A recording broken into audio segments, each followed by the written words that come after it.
नमस्कार दोस्तों, study track channel पर आपका स्वागत है। इस वीडियो में हम डिस्कस करेंगे शेक्सपियर द्वारा लिखा गया सोनेट नंबर 2 व्हेन 40 विंटर्स शैल बेसीज दाय ब्रो।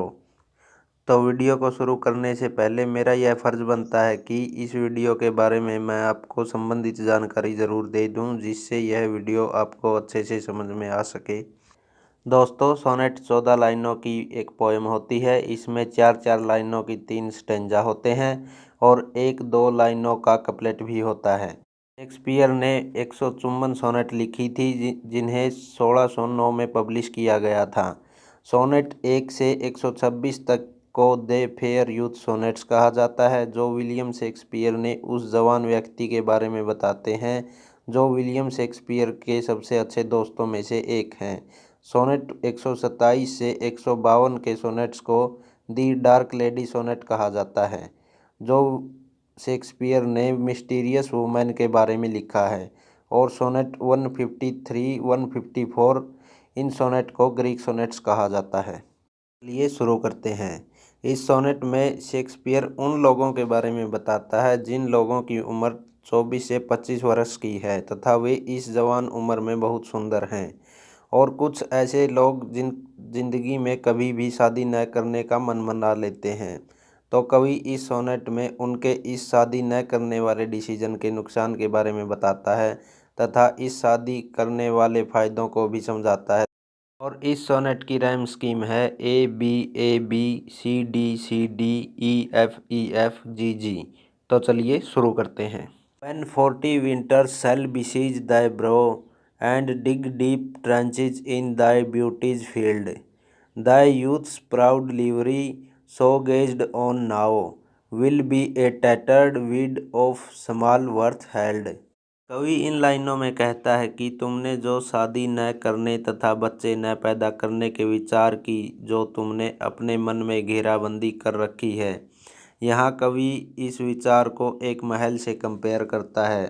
वह कहता है कि जब तुम्हारी ज़िंदगी के 40 साल बीत जाएंगे अथवा पूरे हो जाएंगे, तुम्हारी इस सुंदरता पर आक्रमण होगा तथा तुम्हारी सुंदरता कम होने लगेगी और तुम्हारे माथे पर रिंकल्स पड़ जाएंगे। जब तुम्हारी सुंदरता पहले की तरह नहीं रहेगी अथवा यह सुंदरता कम हो जाएगी, तो तुम्हें पहले की सुंदरता के मुकाबले बहुत कम महत्व दिया जाएगा। यहाँ कवि व्यक्ति की सुंदरता को दर्शाने के लिए अच्छे कपड़ों का उदाहरण देते हुए कहता है कि जैसे शुरुआत में अच्छे कपड़ों को महत्व दिया जाता है, हर व्यक्ति को ये बहुत अच्छे लगते हैं, और जैसे जैसे समय बीतता जाता है इन कपड़ों को कोई भी ज़्यादा महत्व नहीं देता। कवि कहता है कि जैसे जैसे तुम समय बीतता जाएगा और तुम्हारी सुंदरता कम होती जाएगी, तो तुम्हें भी लोग पुराने कपड़ों की तरह महत्व देना बंद कर देंगे।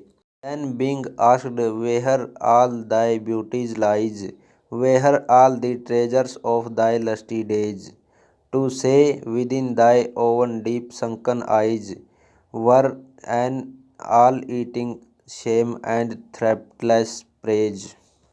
और आगे कवि इन लाइनों में कहता है कि तुम्हें हर जगह तुम्हारी सुंदरता के बारे में पूछा जाएगा। तुम्हारे जो जवानी के दिन थे बहुत सुंदर थे, तो वो तुम्हारी सुंदरता का खजाना कहाँ है। इसमें कवि कहना चाहता है कि जब जवानी में तुम इतने सुंदर थे, तो अब तुम्हारी वह सुंदरता कहाँ गई, क्योंकि तुम अब समय के साथ साथ अपनी सुंदरता को ख़त्म कर चुके हो अथवा तुम अब बूढ़े हो चुके हो।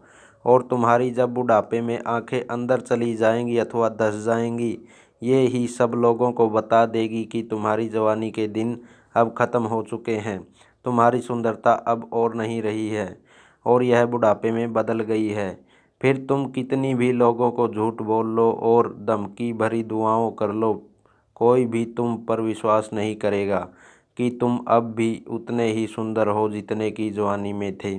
कवि यहाँ पर कहना चाहता है कि जब इसकी उम्र 24-25 साल है और 40 साल बीत जाने के बाद वो 60 से भी ऊपर हो जाएगा, जिससे कि उसकी उम्र बुढ़ापे में तब्दील हो जाएगी तथा 60-65 की उम्र में कवि कहना चाहता है कि वह पूर्णतः बूढ़ा हो जाएगा। How much more praise deserve thy beauty's use, if thou couldst answer, this fair child of mine shall sub my count and make my old excuse, proving his beauty by succession thine. और आगे कवि इन लाइनों में उससे बताता है कि तुम अपनी सुंदरता को कैसे बनाए रख सकते हो। और वह कहता कि अगर तुम इस सुंदरता का सही से प्रयोग करोगे तो तुम्हें इस जवान उम्र में शादी करो और एक बच्चा भी पैदा करो, जिससे दूसरे लोगों को तुम यह कह सको कि यह सुंदर सा बच्चा मेरा है और यहाँ मैंने अपनी सुंदरता को कम नहीं होने दिया, जो तुम्हारे बुढ़ापे के दौरान होने वाले सारे एक्सक्यूज़ को बचाएगा। और तुम्हारी सुंदरता भी ऐसा करने से वेस्ट नहीं होगी और इस अच्छे बच्चे की सुंदरता तुम्हारी सुंदरता की जीत होगी, अथवा तुम्हारी सुंदरता को दुनिया तुम्हारे बच्चे में देख सकेगी। This were to be new made when thou art old, and see thy blood warm when thou feelest it cold। और अंत में कवि कहता है कि जब तुम बूढ़े हो जाओगे और तुम्हारी जवानी की सुंदरता खत्म हो जाएगी तो तुम्हारा बच्चा होगा, वो तुम्हारी सुंदरता का पुनर्जन्म होगा, जिसमें दुनिया तुम्हारी सुंदरता को देख सकेगी। क्योंकि जब तुम्हारा खून ठंडा पड़ने लगेगा अथवा तुम बूढ़े हो जाओगे तो तुम्हारे बच्चे का गर्म खून अथवा तुम्हारे बच्चे की जवानी की सुंदरता को लोग दुनिया तुम्हारी सुंदरता में दिखाई देगी।